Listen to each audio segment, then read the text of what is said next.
Hey team, welcome to Eugene Elevates. This is a different episode to what I'd normally post. Normally we're doing breath work straight off the bat, but this episode here I wanted to break into speaking about different parts of what I'm passionate about. So I've had a lot of you join me recently. We've had over 350 new subscribers to the channel, so hello to everyone and welcome to what is going to be a massive 2026. This session is focused on an old self-development event that I went to with Tony Robbins. And you may or may not have heard of Tony Robbins, but Tony was one of the guys that completely shaped my way of looking at the world. So back in 2020, I signed up for this free online course with Tony Robbins, and this was all learning about unleashing your inner power and succeeding and, understanding what your values are. And it was online, it was free. I signed up, it was during COVID, and I was back in New Zealand. I'm from New Zealand, born and bred in New Zealand, now living in Australia. And I would get up at 4 a.m. to catch the live feed of Tony talking. We would fill out all the different documentation and the booklets and the questions. And we did this for about 5 days. And I remember this was at a time in my life when I felt like I was in a little bit of a lurch, like I didn't know which way I wanted to go in my life. I'd started training in breath work. I hadn't actually started training in breathwork. I was curious about breathwork. I was forming habits, good habits. I was learning about my health. And over time, I really realized that I wanted to be someone like Tony. I wanted to try and attain this inner mastery of being able to speak on camera, to communicate with people, to get results for people and myself, and to build a life that I'm really proud of. And 6 years later now, I really think I've done that. And this is just the beginning. We're always stepping into new areas of life, but I work at a fantastic business. I run my own business. I built a breathwork app. I've traveled the world running retreats, and I'm still connected in my relationship and with my family. I have amazing friends. I stay in shape and love training. I love getting jacked. I love sprinting, and I've maintained my health to a super, super high level. I've also played international rugby. I played rugby in Holland, America, and Argentina. And so I've lived a pretty wicked life, but I'll share my story for another time. But today it's all about, I want to take you through a little process, which is creating an extraordinary quality of life. And so I'm going to take you through a small process. So you'll need a journal or your phone, and I'm going to take you through a few questions so that you can create a really, really positive, strong start to 2026. So pause the video now if you don't have a notebook and a pen or your phone. Have your laptop set up and then have your phone to type, and we'll get started. So this is from Tony Robbins' Unleash the Power Within booklet, and I just want to read first through. We've all known or witnessed someone who seems to have mastered the ability to grab life by the horns and realize the completion of their most cherished desires. You may even feel that pure joy at least occasionally, if not consistently. However, experiencing the things you want to happen is one thing. Being conscious of how you're doing it is another. So the question is, what creates an extraordinary quality of life? What are the forces that shape the direction of our lives and determine our destiny? Most importantly, how can we harness these forces to create a life of joy, success, fulfillment, and meaning? So what is an extraordinary life? I think if you look at the wheel of life, it's one that you have 2 or 3 super focused parts of that wheel of life, being health, finances, friends and family, spirituality, physical fitness. What else?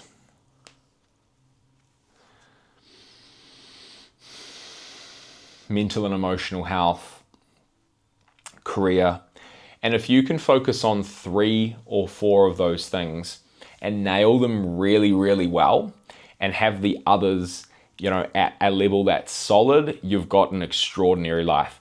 But the key is to be able to realize that you're doing it at the same time. So we can be so caught up in the shit that we don't realize we're actually living the life that we've created or intended on creating 5 years ago. And I've got to remind myself of that all the time as well, because I've got to pinch myself of what I've got around me, how fortunate I am to live the life I do. So I want to start by asking this first question. So we've got, how many do we have? 5 questions here. So the first question is, that I want to run you guys through, is what does an extraordinary life look like for you at the next level? So this isn't you currently, this is about us starting to project ourselves out into the future to create our vision of what this new life could be. So this question is sort of around who you currently are, but from this point here, looking outward, what are you looking for at the next level? What does an extraordinary life look like at the next level? Where would you live emotionally? So how would your emotions be more often? How would you cultivate those? And what would you be fulfilled by? So I'll ask it one more time. What does an extraordinary life look like for you at the next level? Where would you live emotionally? Would you live in hatred, in fear? Would you live in power and authenticity, in love and curiosity? Where would you live emotionally? And what would you be fulfilled by? What would you choose to put your time into? What would you choose to wake up and do? What would you choose? The key word here is choose, because we have free will.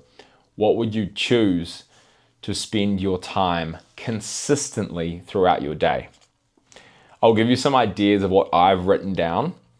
This is from an old exercise of mine, but I want to share and be open to what I wrote down. So for me, mine were, what does an extraordinary life look like for you at the next level? Management of negative emotions. And I say management because negative emotions are super normal for us all to feel. That's part of the yin and the yang, the light and the dark. And so everyone's going to feel positive and negative emotions, but it's the management of them. And that's why I choose breath work. That's why I choose to meditate. That's why I choose to spend time in nature. That's why I choose to spend time with incredible people. So management of negative emotions. Number 2 is I want to host life-altering retreats and events, which I'm doing now, which is crazy. I want complete financial freedom. And this one here is something that I definitely haven't achieved yet. There are levels to financial freedom, I think. Can I pay my bills? Yes. Can I rent a private jet and fly around the world and not think about work? No. So for me, I have my own version of financial freedom. And I would say to a degree, I am there, but the next level, I'm not there. But it's still on this list, complete financial freedom. The next is to travel to exotic cultures. I love culture. I love the world. I'm traveling to India in 2 weeks' time to immerse in meditation and experience the Indian culture. I want to lead people to love themselves. I think the highest form of self-worth is self-love. And from self-love, it's easier to act in a way that's going to make our life better. is I think of when I love myself, if I was to put that on a friend, or I think of my partner, is it's easy to act for them in love. And so how can we bring that back on ourselves, that self-love? The next one was emotions of positivity are abundant for me.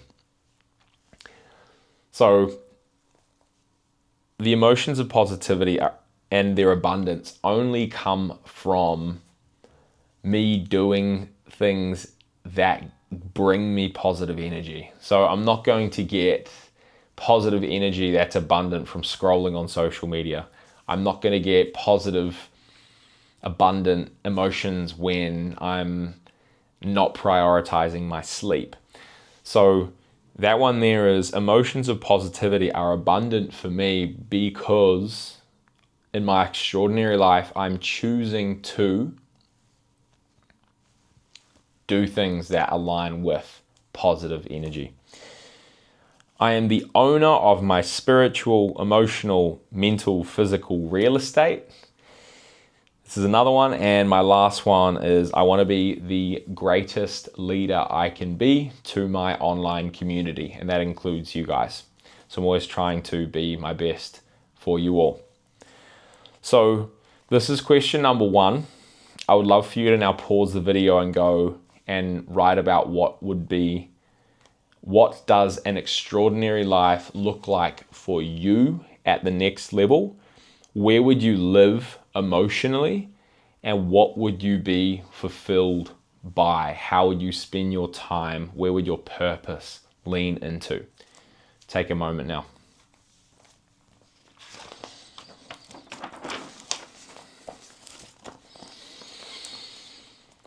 All right.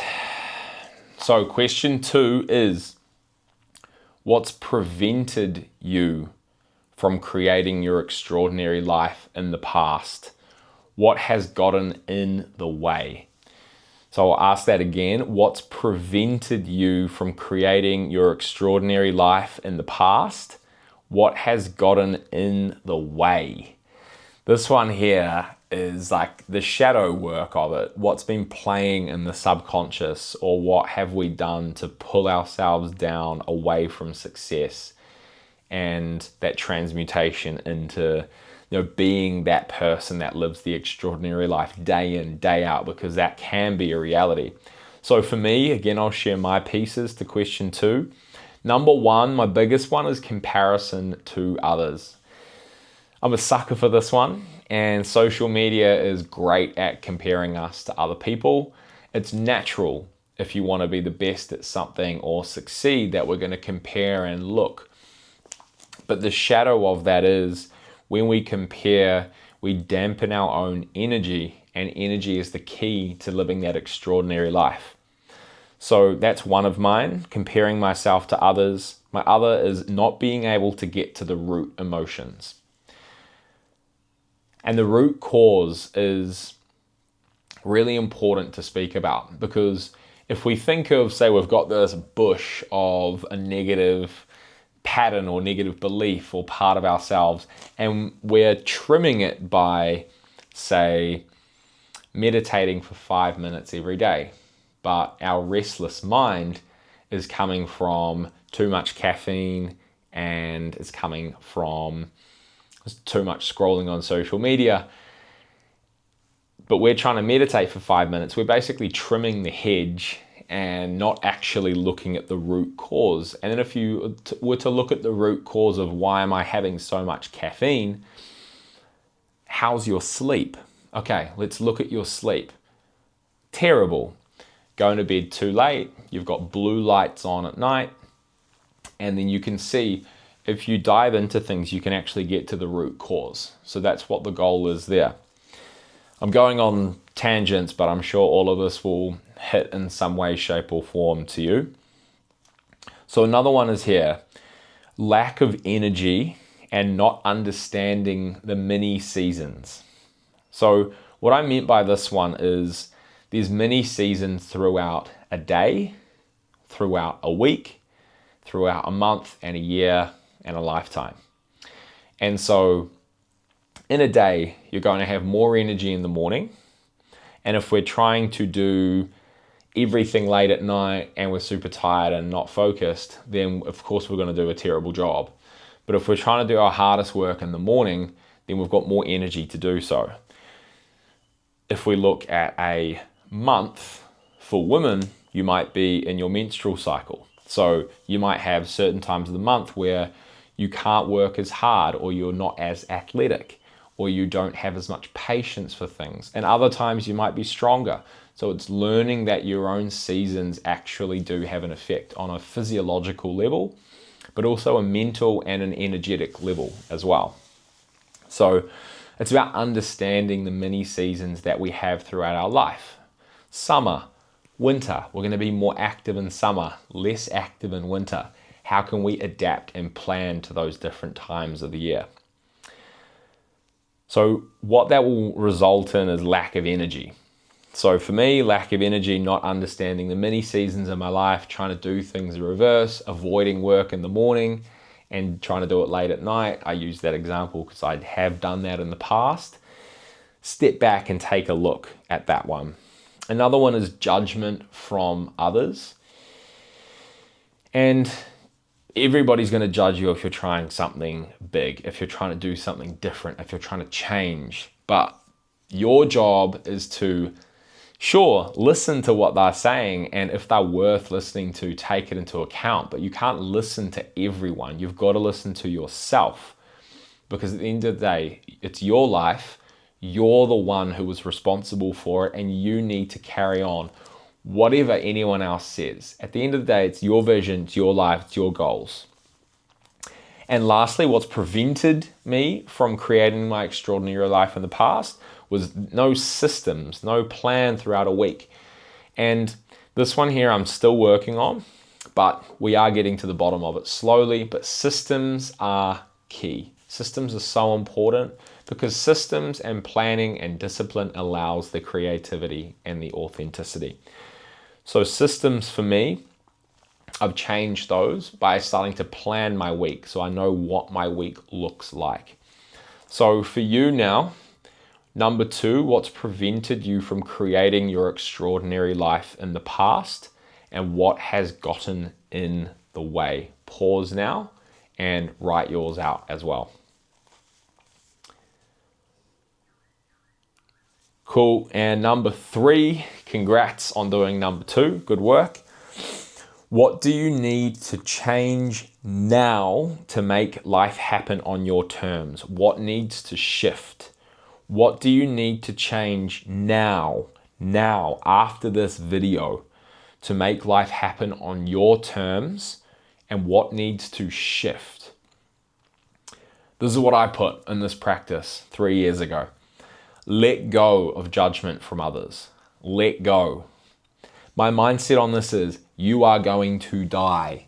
You are going to die. No one's going to make it out of this life alive. So you need to let go of that judgment from others. State, I can, on a regular basis. I don't even know what I meant by that. I must have been writing it fast. State, I can, on a regular basis. Who knows what that one means? Make space for focus. That one there is super important. Distraction is the biggest killer of dreams ever. Distraction is the biggest killer of dreams ever. If we're distracted by listening to other people, by social media, we're distracted by whatever it is. Distraction destroys focus.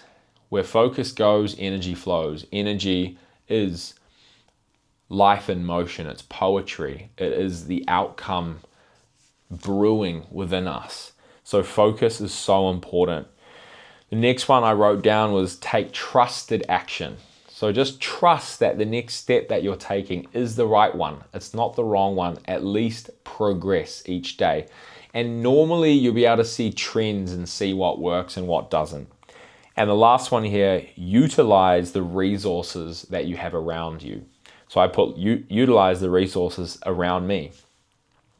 I have so many incredible people around me. We have social media to look at. We have books to read from that are free, audiobooks on Spotify.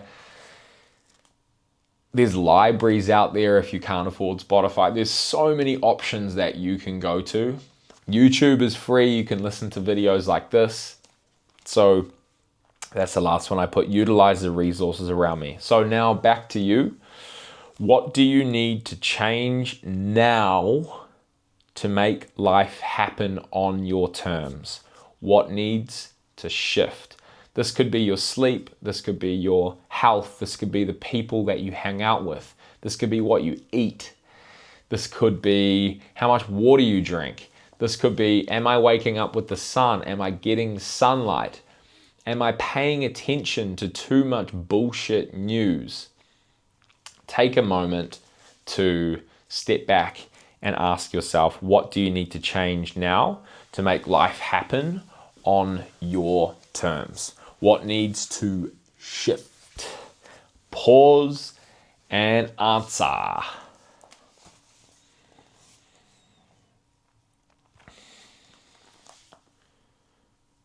All right. Number 4, there's 2 more questions. What are the 2 most stressful thoughts that consistently show up in your life? What tends to trigger them? So for me, this is the one I wrote down a few years ago. I am inadequately experienced to make a decision on this particular topic. So for me, for a while, I had imposter syndrome. I don't know the answer to this, and I'm not going to pretend I know the answer, and I don't know where to go to find the answer, so I'm just going to be stuck. I'm not going to make a decision, and I'm not going to progress. So I always thought that there was someone out there who had more information than me, who had more experience than me, and that's partially true. At that time, 3 years ago, I hadn't run a retreat. I've now run 8. I hadn't run that many breathwork sessions. I'd probably run about, so I teach breathwork full time, as you can probably tell. This is a breathwork channel. And I had probably only run 50 or 60 breathwork classes. Now, just last year in 2025, I ran over 650 breathwork classes. My competency has completely changed because I decided to take action. I decided to drop judgment from others and from myself. I decided to get into a state where I could be positive and go outward. I tried to sleep better. I had my nutrition in check, and that's where it started. And the other one that I wrote down was, I think this is linked to the other one, watching other people who appear. Yeah, cool. So the second one is linked to the first. I think I put, what are the 2 most stressful thoughts? I think if I'm to bring this into the present moment is that I feel like I'm running out of time. I feel like there isn't enough time in the day for me to be successful. There isn't enough time in my life to reach the goals I want to, and sometimes that can create inaction. So what tends to trigger them is comparison to others. So for you, it's about stepping back into that power and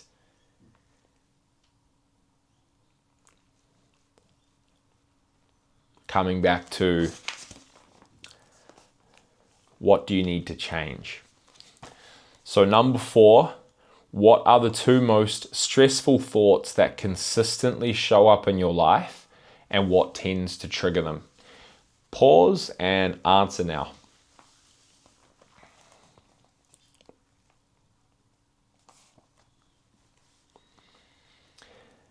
Hell yeah. And lastly, this is question number 5. This is the last one on this episode. Is what would be the antithesis of your old thoughts? What would be empowering instead? So if you wrote down, like me on the last one, number 4, I am inadequately experienced to make a decision in this, or I am inexperienced. I am not experienced enough to make a decision on this or take this action in my life. The antithesis would be, I appreciate the inexperience with my current level of awareness, but I choose to take positive, strong, instant action to understand the problem in front of me. Or my experience level is only a barrier to me growing. This does not define who I am. So for you, what you wrote down for number 4 is, what are the 2 most stressful thoughts that consistently show up in your life? What tends to trigger them? Now, reframe those 2 points and write down what would be empowering instead. What would be empowering instead? So once you've done those, you can pause the video here and jump back on if you want to. But this is just one of the many mindset focused videos I'm going to take you through this year. I'm super passionate about people breaking through their limiting beliefs and limiting parts of themselves. The breath, which you can see on the channel already, is just one key part in that bigger picture. But there's also the self-reflective part, which we've just done now. So take that work that you've just done, that you've just written down, drive it in, tell someone about it, share it with someone that you trust, that you love, and let's take action this year to really create a special 2026. I believe in you. This is going to be one of the greatest channels on YouTube by the end of 2026. I fully believe that, and I'm so grateful that you are here for the journey. This is Eugene Elevates. If you loved this episode, comment, share it, like it, and if you haven't subscribed, make sure you subscribe. I'll see you next time.